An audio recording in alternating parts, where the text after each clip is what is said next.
Hello, once again, welcome to Peter's Marine Service. The days are getting nicer out here today. I'm out in just a polo shirt, and today we have this 2006 Sea-Doo Sportster with a 215 horsepower engine. This boat really flies. We took it down on the river and it does about 62 miles an hour. But as you take a look here, the profile of this boat is just incredible. The back of the boat has a nice large swim platform. There's a ladder that drops down the back also, and plenty of grab handles to find your way back on board. Very nice boat for pleasure boating in the fresh water and whatnot. One of the things that you'll notice too as you're coming around, it's got the Bimini top, which I'll show later, and the space that the cockpit affords here inside the boat. There's seating for 4 people, 3 side by side and then 1 facing aft. But what's nice here is the cockpit layout. Kind of feels like you're in an airplane, the cockpit of an airplane, the way it feels here. Your gauge is right up here on top of you. Very nimble feel to it. This is a single engine, 215 horsepower as I mentioned, but what's nice about the single is it's less headaches, less to deal with, and the thing just zips right along. Separate shift and throttle, so you can be going from forward, throw the thing into a turn, throw it into reverse, and stop the thing right on itself. It's really a neat boat to operate. Again, notice the space I have, plenty of legroom. I'm stretched out here on the sides, but there's also another foot position which allows me to really wedge myself into the seat if you want to start taking some nice turns.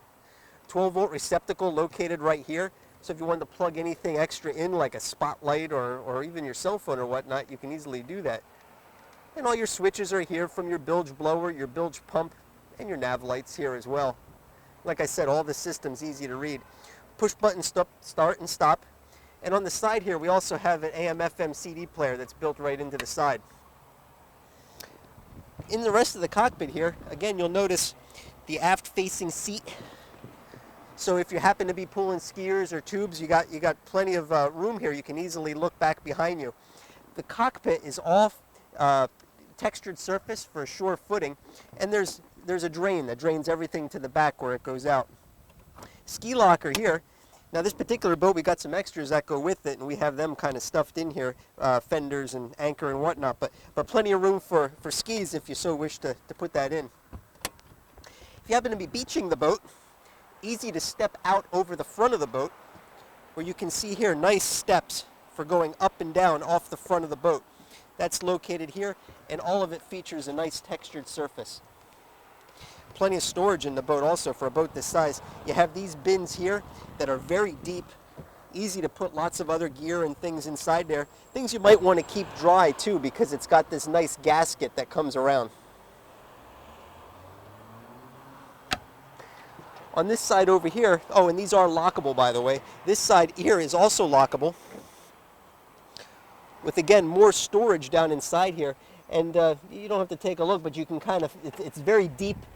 Your fire extinguisher is located in here, a bin here to put maybe some extra things like your registrations and whatnot, plus a removable bin here, which allows access then to the back of the dashboard. Underneath here is the pull release for the hatch, which I'll show you next. Hatch opens up by itself after pulling that lever, and this gives you a nice place to maybe throw some extra life jackets or things that you might want to take along that you don't have room for anywhere else. I mean, there's plenty of storage inside the boat, and again, this is gasketed, so the things stay relatively dry inside here as well. Battery on-off switch is located in this compartment. For engine maintenance, this whole thing comes out.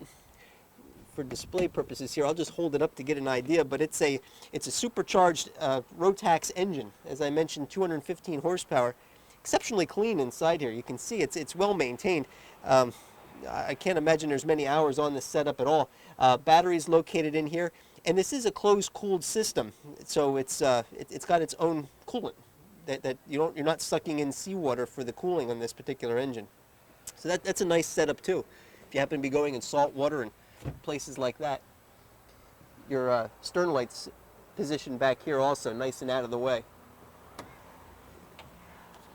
This closes down neatly. It's also cushioned on the back too, so if you happen to be sitting back anchored in a cove somewhere, you got a nice soft cushion to sit on.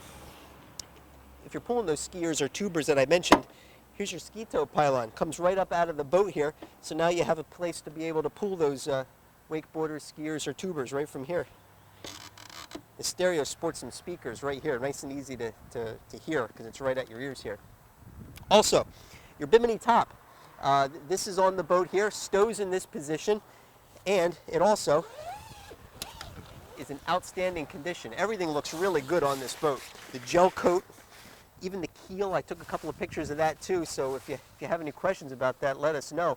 But the boat is in outstanding condition, gel coat wise, and the seats and everything as well. But this simply pops right into place here. Incidentally, notice I put a little twist in this. Many people want to just latch this right down, but the twist will keep it from vibrating in the wind when you're going at speed. And you can go at speed with this top up. That's the nice thing about it. It secures very neatly. So, you know, the sun is nice, but once it comes to August, I've had enough myself, and this is a nice way to be able to get out of the sun for a little bit and still enjoy the boat. Well, that's pretty much it here for this 2006 Sea-Doo Sportster with the 215. If you have any questions, please give us a call. Oh, a couple of other items. Optional on this boat, and this boat has it, is the galvanized trailer, which brand new would add a few dollars to it. Plus, it's got the custom cover right from Sea-Doo that goes with it. I think now I've covered it. Again, my name's Ted. I appreciate you watching. If you have any questions, please feel free to give us a call. Peter's Marine Service. Thanks again.